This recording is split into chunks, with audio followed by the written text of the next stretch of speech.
Vamos nesse momento ler a palavra de Deus. Convido você a abrir sua Bíblia no Evangelho de João, no capítulo 18. Nós vamos ler a partir do versículo 33. João, capítulo 18.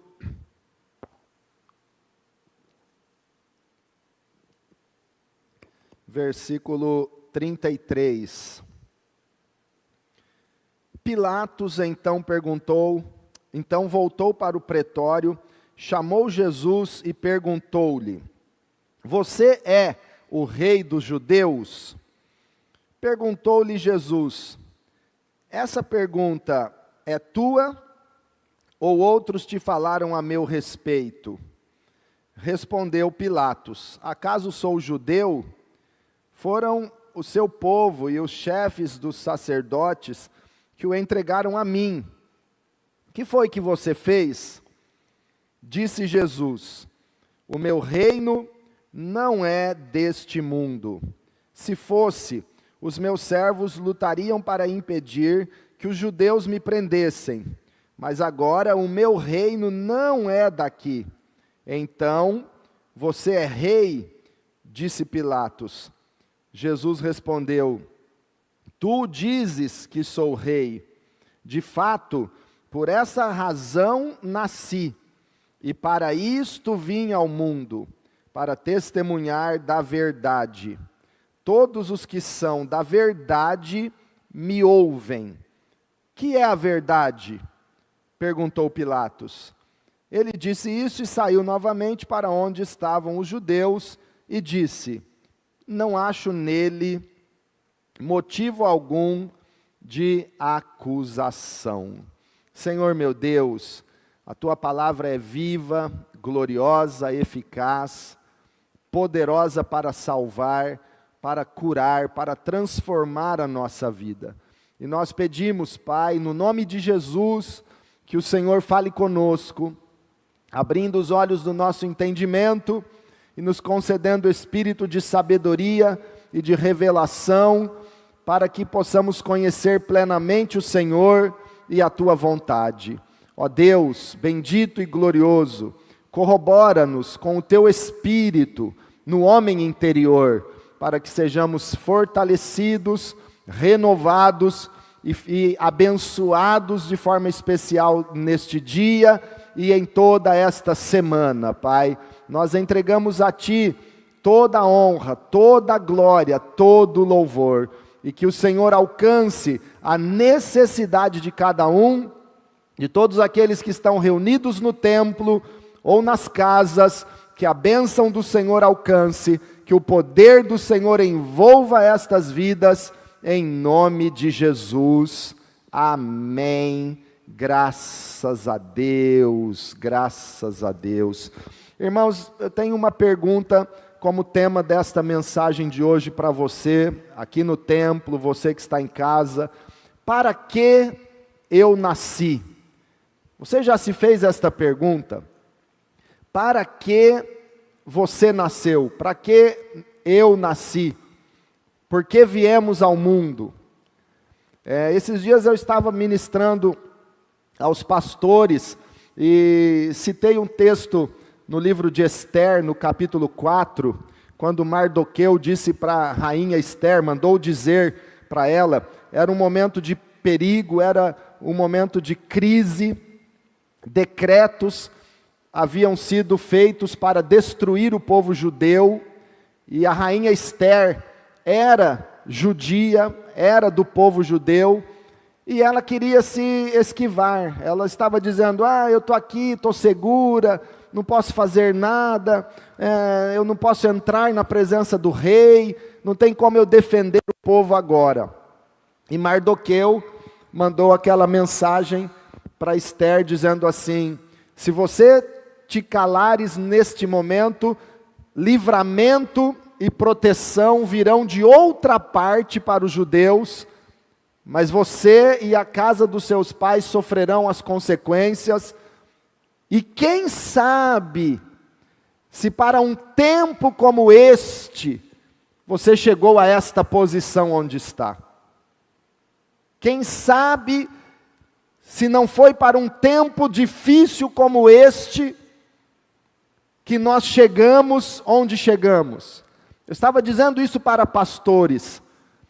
Quem sabe, para um momento como este, Deus te colocou na posição de pastor. Para uma pandemia como esta, você ser o líder de um povo, você ser o pastor do rebanho do Senhor. Então nós, irmãos, temos que nos fazer essa pergunta.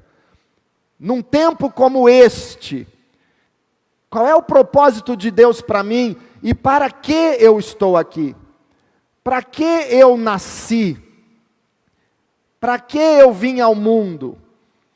Existem 4 perguntas que são cruciais na vida de todos os seres humanos, e como nós respondemos a essas perguntas, influencia toda a nossa vida.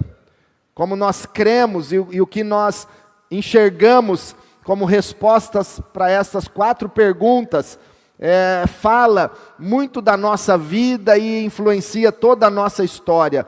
Primeira pergunta é: quem eu sou? Quem eu sou? Quem é você? Segunda pergunta é: de onde eu vim? De onde eu vim? De onde você veio? Não estou dizendo sua genealogia familiar, seus pais, ou a cidade de onde você nasceu, o estado de onde você veio, não. Mas de forma completa, de forma totalitária, de onde nós, seres humanos, viemos. O que nós cremos a respeito disso? Viemos do macaco, viemos da evolução, viemos da criação de Deus. Terceira pergunta é: para que eu nasci? Para que eu vivo? Qual é o propósito da minha vida? Para que eu vivo? Para qual finalidade, qual propósito tem a minha vida? E a quarta e última pergunta, crucial para todos nós, é: para onde eu vou? Para onde nós, seres humanos mortais, vamos após a morte? Qual é o nosso destino eterno? Para onde iremos na eternidade? A resposta para essas 4 perguntas, cada um de nós precisa procurar, nós precisamos entender, nós precisamos achar essas respostas. E eu quero dizer para você que Jesus tem todas estas respostas. Jesus, em toda a Bíblia, ele responde a estas perguntas. Jesus, em sua vida e nos escritos falando de Jesus, a Bíblia fala que ele responde quem ele era. Aqui no texto que nós lemos, no julgamento de Jesus perante Pilatos, quando o governador Pilatos julgava Jesus, uma das perguntas que ele fez a Jesus foi: você é o rei dos judeus? Quem você é? Jesus sabia desta resposta. Jesus ensina-nos qual é a resposta para esta pergunta: quem sou eu? Jesus sabia quem ele era e ele ensina quem nós somos. Nós somos filhos de Deus. Nós somos escolhidos de Deus. Jesus afirmava: eu sou o filho unigênito de Deus. Eu sou o rei dos judeus. De onde eu vim? Jesus sempre afirmou que veio do Pai. Veio do Pai e não de um relacionamento humano. E você, de onde veio? Jesus sabia para que ele vivia, para que ele havia nascido. E é interessante aqui no texto de João, capítulo 18, que Pilatos disse para ele assim: você é o rei dos judeus? E Jesus disse: o meu reino não é deste mundo, mas se fosse deste mundo, os meus servos lutariam para impedir que os judeus me prendessem. Mas agora, disse Jesus no verso 36, agora o meu reino não é daqui. Naquele momento ainda, o reino de Jesus não era deste mundo. Era um reino espiritual. Então no verso 37, Pilatos afirmou: então você é rei. Jesus respondeu: tu dizes que eu sou rei. E olha o final do verso 37. De fato, por esta razão nasci, e para isto vim ao mundo, para dar testemunho da verdade. todos os que são da verdade me ouvem. Observe que neste versículo Jesus fala assim: para isto eu nasci, revelando o seu lado humano, que nasceu de uma mulher, numa manjedoura, e depois ele diz: e para isso eu vim ao mundo, revelando o seu lado divino, do qual ele não era deste mundo, ele veio do céu para este mundo. Jesus sabia quem ele era, de onde ele veio, para onde ele iria após a crucificação.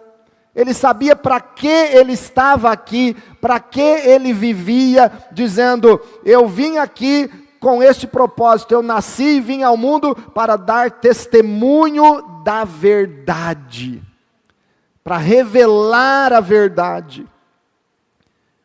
Os filósofos gregos naquela época viviam debatendo o que é a verdade. Viviam em longas discussões e debates em busca da resposta para essa pergunta: o que é a verdade? Você vê que o próprio Pilatos faz esta pergunta e a deixa no ar: o que é a verdade?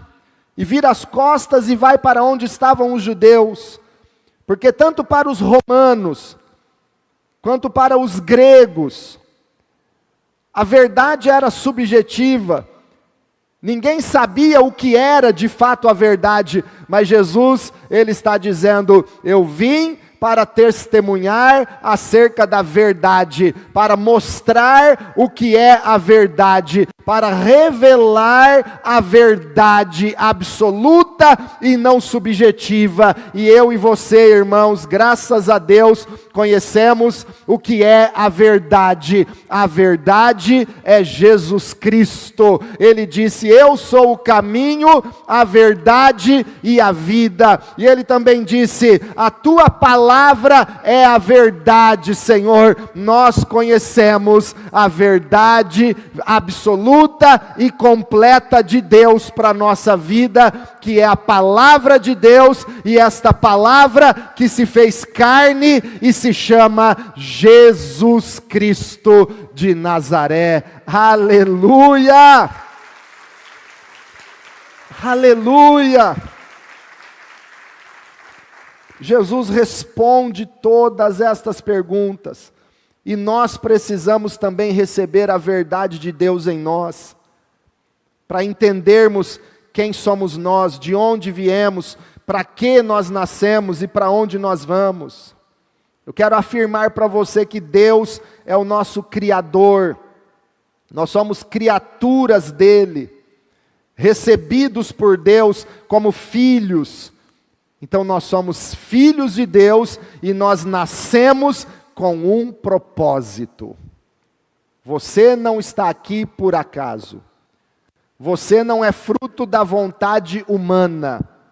Você nasceu por um propósito e determinação do Criador, que te ama, e as Escrituras dizem que Deus te conhece, mesmo ainda no ventre da sua mãe, quando você era uma substância sem forma, indefesa. Deus te conheceu e Deus te destinou a um propósito glorioso nesta terra.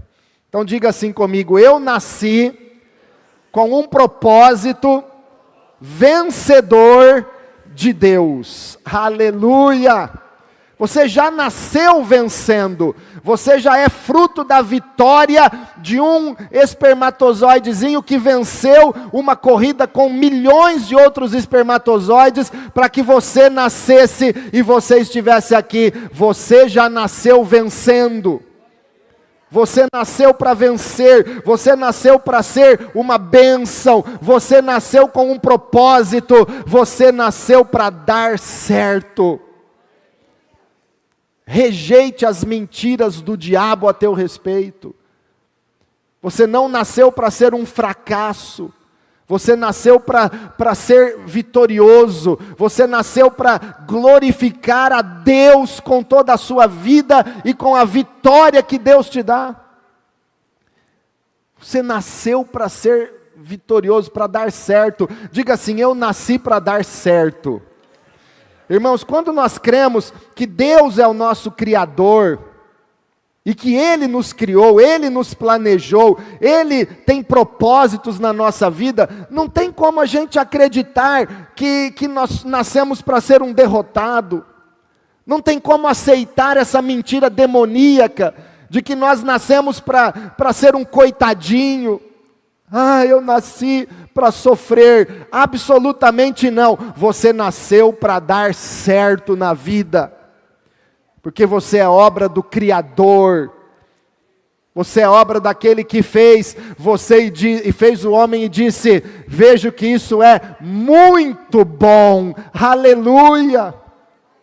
Todas as outras obras da criação, Deus viu que era bom, mas a obra-prima do Criador, o ser humano, Deus disse: é muito bom. Você nasceu para dar certo, para dar muito certo. Pense, irmãos, num fabricante de qualquer produto. Pense numa indústria automobilística, o fabricante de um automóvel. Pense no fabricante da marca do carro que você usa. Se o carro é bom, o carro é eficiente, tem um motor bom, lataria boa, mecânica boa, custo-benefício bom, vai melhorar a reputação do fabricante. Tem algumas marcas de carro que as pessoas dizem assim: eu não prefiro essa marca porque a oficina é muito cara, manutenção dá muita despesa, esse carro não aguenta muito, eu gosto dessa outra marca porque você anda 300, 400 mil quilômetros e não dá problema. É a reputação, o carro de qualidade produz a reputação do fabricante. Quem está entendendo, irmãos? O carro que dá certo promove o nome da marca, do fabricante daquele carro. Agora, entenda isso: quem é o seu fabricante? Quem é o nosso Criador? Ele nos criou não para ser um problema e cheio de problema, refletindo isso na imagem dele, não. Ele nos criou perfeitos, abençoados, para dar certo, e então o nome dele, o caráter dele, o Criador da sua vida, quando você dá certo, o nome dele, o caráter dele, a bondade dele é exaltada. Então o teu sucesso repercute na reputação do teu Criador. É por isso que Ele quer que você dê certo. É por isso que Ele te criou para o sucesso. Você já leu João 15, versículo 8, quando Jesus disse assim: meu Pai é glorificado nisto, que vocês deem muito fruto. Quando você dá muito fruto, quando você dá certo na vida, quando você é um sucesso na vida, quem é glorificado? O fabricante, o Criador, aquele que te chamou, aquele que te escolheu, aquele que te livrou da perdição e da morte, aquele que apagou os seus pecados, aquele que te dá a vida eterna. O Senhor é glorificado quando você é vencedor. O sucesso do produto repercute no nome e na reputação do fabricante. Deus te criou para ser vencedor. E, irmãos, o fabricante, ele deixou um manual do proprietário. Sabe por que tem pessoas que dão errado na vida? Porque está usando errado o produto.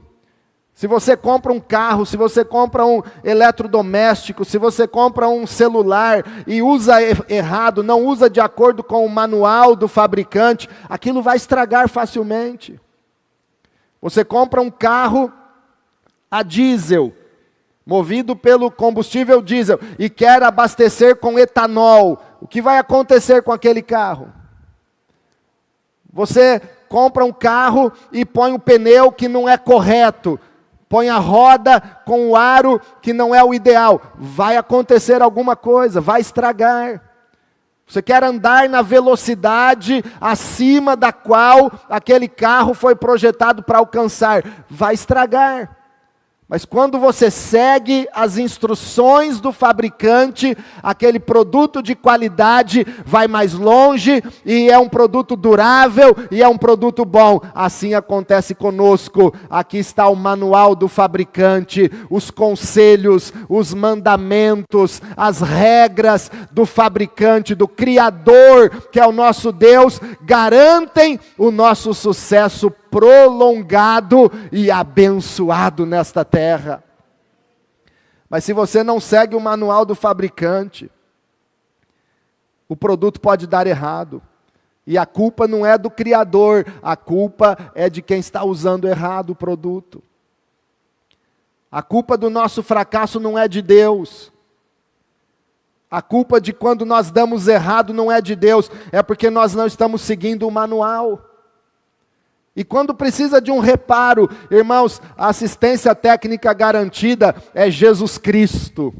Porque Ele se fez igual a nós, Ele experimentou tudo o que nós experimentamos. E se tem alguém com problema, corra para os braços de Jesus, porque Ele conserta, Ele salva, Ele cura, Ele batiza com o Espírito Santo, Ele renova, Ele restaura, Ele faz um reparo geral no produto e nós nos tornamos novos, nova criatura. Se o motor está fundindo, Ele dá um motor novo. Se a lataria está acabada, Ele faz uma funilaria completa e nós somos restaurados pelo Senhor. E, irmãos, Jesus estabeleceu a igreja como assistência técnica garantida para o produto que Deus criou, que é a sua vida, que somos cada um de nós. Então entenda que Deus fez você para dar certo, que Deus fez você para ser uma bênção. Lembre-se das promessas do Senhor. Quero ler com você Isaías, capítulo 46, e ver o que o Senhor está nos dizendo. Isaías 46, versículo 8 até o 10, diz assim, Isaías 46, 8, lembrem-se disso, gravem-no na mente, acolham-no no íntimo, ó rebeldes, lembrem-se das coisas passadas e das coisas muito antigas. Olha quantas vezes aqui Deus está falando, lembre-se. Olha no versículo 8, Deus dizendo, lembre-se disso, gravem-no na sua mente. Depois de novo, acolham isso no íntimo. No verso 9, lembrem-se das coisas passadas, das coisas muito antigas. Lembre-se. Lembre-se das promessas de Deus. Aí em seguida Deus diz assim no verso 9, eu sou Deus e não há nenhum outro. Eu sou Deus e não há nenhum como eu. Verso 10, desde o início faço conhecido o fim, desde os tempos remotos o que ainda virá. E digo, o meu propósito permanecerá em pé, e farei tudo o que me agrada. Aleluia! Lembre-se das promessas do Senhor. Você é criatura de Deus, você é filho de Deus, não há outro Deus além dele. E Ele está dizendo, lembre-se disso. Lembre-se, eu sou Deus e não há nenhum outro. Lembre-se, desde o início eu faço conhecido o final. Você quer saber o final da sua história, como vai ser? Não vai ser o final que um vírus vai determinar, não. Quer saber o final da tua vida, como vai ser? Deus já diz no início como vai ser o final. E a promessa de Deus para o teu final é um final glorioso. O nosso fim já está escrito aqui. Deus já projetou o teu final e Ele diz desde o começo, vinde a mim, cansados e oprimidos, e eu vos aliviarei, e aprendei de mim, que sou manso e humilde de coração, e encontrareis descanso para a vossa alma.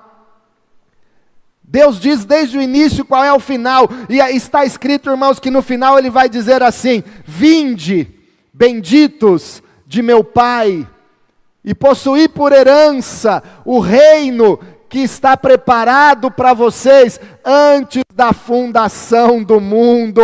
Aleluia! O nosso fim já está destinado, já está escrito desde o começo. Nós estamos chamados e destinados por Deus para andar na cidade com ruas de ouro, com muros de pedras preciosas, onde não há templo, porque o próprio Deus é o templo, onde não há luz, nem sol, nem lua, porque o próprio Deus é a luz, onde nós estaremos para sempre com o Senhor e Salvador da nossa alma, Jesus Cristo. Então Ele já determinou a tua vitória, Ele já determinou o teu sucesso, Ele já diz no começo como vai ser o seu fim. Olha o que Ele falou para Josué no começo do seu ministério, no começo do ministério de liderança de Josué. Moisés havia morrido, Josué havia assumido a liderança de todo o povo de Israel para conquistar a terra prometida, e em Josué no capítulo 1, versículo 6, Deus disse para ele, Deus já falou no início, como seria até o fim da vida dele: seja forte e corajoso, porque você conduzirá este povo para herdar a terra que prometi sob juramento aos seus antepassados. Somente seja forte e muito corajoso. Tenha o cuidado de obedecer a toda a lei que o meu servo Moisés lhe ordenou. E não se desvie dela, nem para a direita, nem para a esquerda, para que você seja bem-sucedido por onde quer que andar. Para que seja bem-sucedido onde? Por onde quer que andar. Siga o manual de instrução. Lembre-se das promessas do Senhor. Ele é Deus, Ele é o Senhor, e Ele te levará ao sucesso. Ele está garantindo que você é mais do que vencedor em todas as coisas por aquele que te amou. Está garantindo, igreja. Lembre-se disso, tenha sempre em mente isso, que a visão de Deus para você é uma visão gloriosa de bênçãos e de sucesso e de bom êxito. Aquilo que Deus te chamou para fazer. Agora, o que falta para muitas pessoas é terem essa visão de que vieram ao mundo com um propósito. Qual é a missão de Deus para mim? Qual é a ideia central, permanente de Deus que está no meu coração, que eu fui chamado para fazer? O que é que Deus colocou no meu coração e isso me impulsiona? Não fique lembrando das coisas, dos traumas passados, das derrotas passadas, não. Sacode a poeira, irmãos, larga tudo isso para trás, sacode isso dos teus pés, olha para frente, porque tem algo glorioso que Deus colocou no teu coração. Isso tem que ser a tua meta, essa tem que ser a ideia central e permanente no teu coração e na tua mente, porque Deus tem grandes coisas para você. Deus tem grandes coisas, e nisso Deus será glorificado.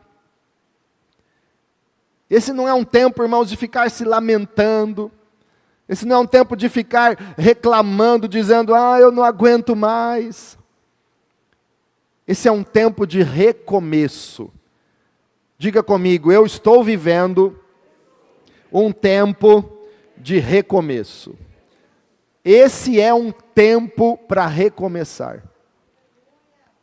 Esse é um tempo de você parar para pensar e entender que Deus te escolheu para um momento como este, sim, mas para levantar a tua cabeça, ser forte e muito corajoso, não se desviar nem para a direita nem para a esquerda, mas seguir a palavra de Deus. e conquistar todas as promessas que Jesus veio para liberar sobre a sua vida. Esse é um tempo de recomeço. Então, qual é a sua visão para esse tempo? O que é que arde no seu coração? Qual é a sua meta de vida? Onde você quer chegar? Qual é o propósito da sua vida? Não deixe isso morrer. Igreja é a visão que determina a sua disciplina em busca dela. As metas motivam as nossas ações.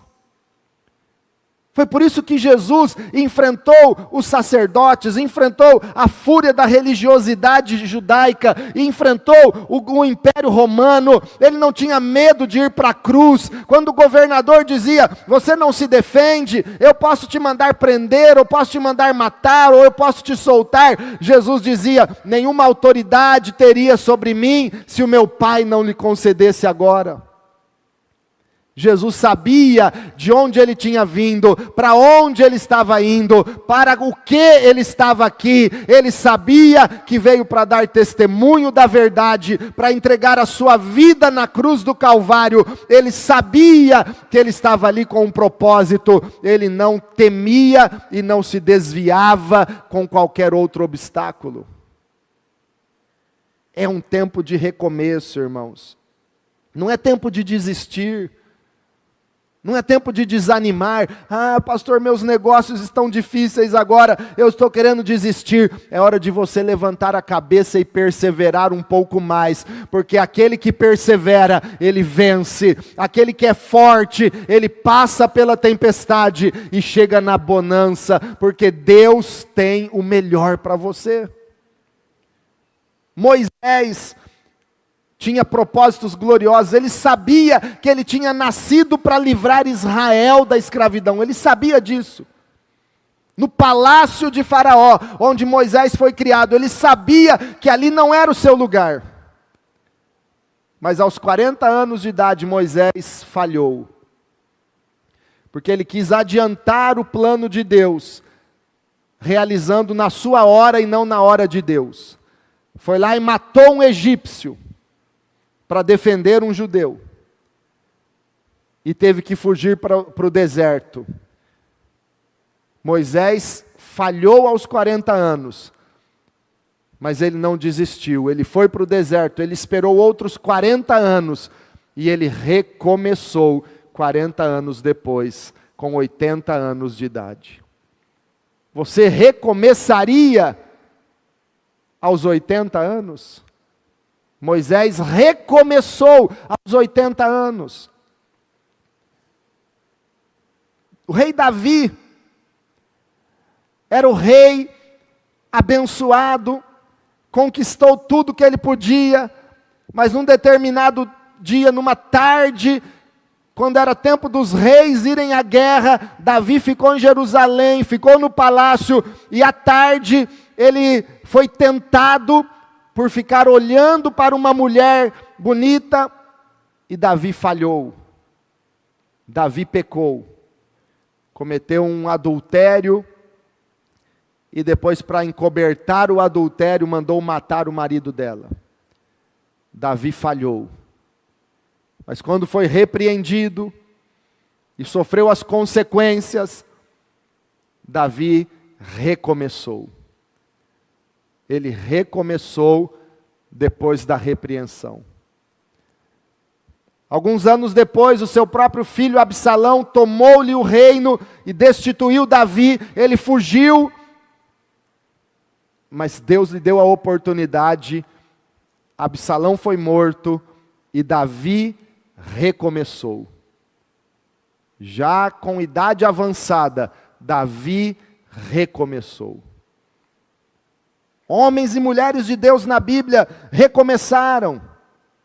A nação de Israel falhou tantas vezes, mas se arrependiam, confessavam e recomeçavam. Certo tempo, Deus levou toda a nação de Israel para o exílio da Babilônia, e 70 anos depois, eles voltaram, reconstruíram Jerusalém, reconstruíram o templo, e a nação de Israel recomeçou.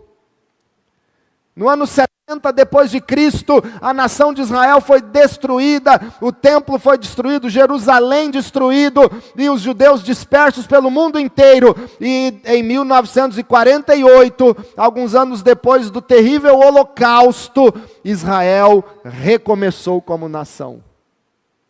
Deus é um Deus que nos dá oportunidades de recomeçar. E esse é um tempo de recomeçar. Muitas pessoas tiveram histórias difíceis na Bíblia. O apóstolo Pedro era um discípulo que tinha tudo, era um dos líderes dos apóstolos de Jesus, mas Pedro falhou. Pedro negou Jesus 3 vezes. Mas ele teve a oportunidade e ele recomeçou depois da ressurreição de Jesus. Quantos aqui vão recomeçar os sonhos, as metas, o propósito, o chamado de Deus para a sua vida? É tempo de recomeçar. Ruth recomeçou. Ela ficou viúva, sua cunhada ficou viúva, sua sogra ficou viúva, 3 mulheres estavam lá em Moabe, totalmente desamparadas. A sogra de Ruth disse: eu vou voltar para minha terra, e Ruth disse: eu vou com você. Ela recomeçou a sua vida, indo com a sua sogra para Belém, na Judéia. A cunhada dela, órfã, desistiu, e ninguém mais ouviu falar de órfã na Bíblia. Irmãos, quem desiste, cai no anonimato. Quem desiste, perde as promessas de Deus. Quem desiste, deixa de experimentar aquilo que Deus lhe criou e projetou para alcançar. Então, meu irmão, minha irmã, esse é um tempo de recomeços. Não desista, porque Deus tem grandes coisas para você. Deus te chamou para vencer, e não é hora de você desanimar nem desistir. Não é hora. Quero finalizar contando uma história verídica que aconteceu com um escritor do século XIX, Thomas Carlyle. É uma história muito interessante. Ele gastou cerca de 3 anos, este homem que nós vemos na foto, Thomas Carlyle, ou Carlyle. Ele ficou 3 anos escrevendo, pesquisando, de forma manuscrita. Ainda não havia máquina de escrever, muito menos computador, e ele escreveu manualmente cerca de 3.000 páginas de suas pesquisas, de todos os seus estudos sobre a Revolução Francesa. Entregou aquelas 3.000 páginas para o editor revisar e publicar o seu livro. Um livro de 1.500 páginas, ou melhor, gastando 3 anos para escrever. Entregou para o editor, e o editor colocou num cesto na casa dele, perto da lareira, porque estava revisando cada página sob a luz daquela lareira. E um dia esse editor foi viajar.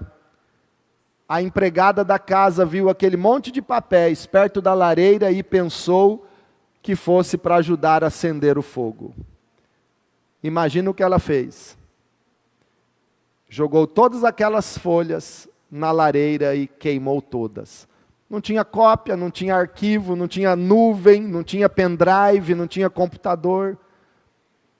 3 anos de estudos, 1.500 páginas deste escritor, Thomas Carlyle, jogados no fogo. Ele entrou em depressão. Se trancou dentro de casa e não queria sair para nada. Fechou a cortina e ficou lá por algumas semanas.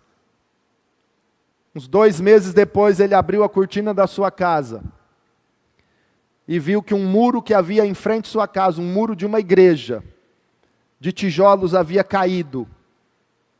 E dia após dia, ele olhava pela sua janela e via um pedreiro assentando tijolos e reconstruindo aquele muro. 2 semanas depois ele pensou: se este homem pode reconstruir este muro tijolo por tijolo, eu posso recomeçar e refazer a minha obra. Voltou a pesquisar, ficou mais 2 anos pesquisando, escrevendo novamente, e escreveu e publicou um dos livros que é um dos livros mais importantes na história da Revolução Francesa, o livro chamado A História da Revolução Francesa. Se um homem pode reconstruir um muro, tijolo por tijolo, eu posso refazer a minha obra. E ele refez. Irmãos, muitas vezes os muros podem cair. Muitas vezes, o que a gente tinha tanta expectativa pode ser queimado no fogo.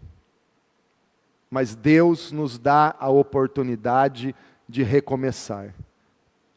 E de saber que Ele está conosco. Você nasceu para ser um vencedor. E num tempo como este, você não vai desistir. Você não vai olhar para trás. Fica de pé na presença de Deus. Neemias, que reconstruiu as muralhas de Jerusalém, ele passou por muitas lutas. Teve decreto fechando a reconstrução dos muros na época de Neemias. Às vezes vem decreto fechando o templo, a gente pode ficar preocupado, mas teve decreto no livro de Neemias que mandou parar a obra.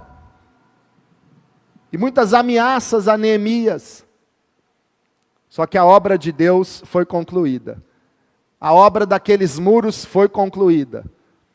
E a obra que Deus nos chamou para fazer vai ser concluída. E Neemias, certo dia, diante de ameaças, e os inimigos dizendo para ele, olha, se esconde, corre lá no templo e se esconde. Neemias respondeu assim, um homem como eu fugiria. Um homem como eu fugiria. Ei, escute, uma pessoa como você, um cristão como eu e você, um homem de Deus, uma mulher de Deus, num momento como esse vai abaixar a cabeça e vai achar que está tudo perdido. Uma pessoa como nós, um homem de Deus, uma mulher de Deus como você, num momento como esse vai se esconder, vai se omitir, vai se trancar num quarto e não querer sair de lá? Não, esse é um tempo de recomeço, e nós sabemos por que estamos aqui. É para um tempo como este que Deus levantou uma igreja poderosa na cidade. É para um tempo como este que Deus chamou uma pessoa como você para ser bênção na tua família e para sustentar a tua família em oração, com palavras de fé, com intercessão. É um homem de Deus como você, que num momento como este é coluna. É uma bênção. Um homem como eu. Estou vendo a Kátia aqui, profissional da saúde, e todos os profissionais da área da saúde, que chegaram ao extremo dos seus limites, na linha de frente do combate a essa pandemia. Mas nenhum homem de Deus, mulher de Deus, na área da saúde desistiu. Estão aí firmes, porque eles dizem, foi para um momento como este, que Deus me colocou aqui. Pode ter médico querendo desistir, pode ter enfermeiros querendo desistir, pode ter profissionais querendo desistir, mas o homem e a mulher de Deus, eles estão ali para incentivar e para dizer, eu nasci para ser luz, para ser bênção, eu sou filho de Deus e eu não vou voltar atrás.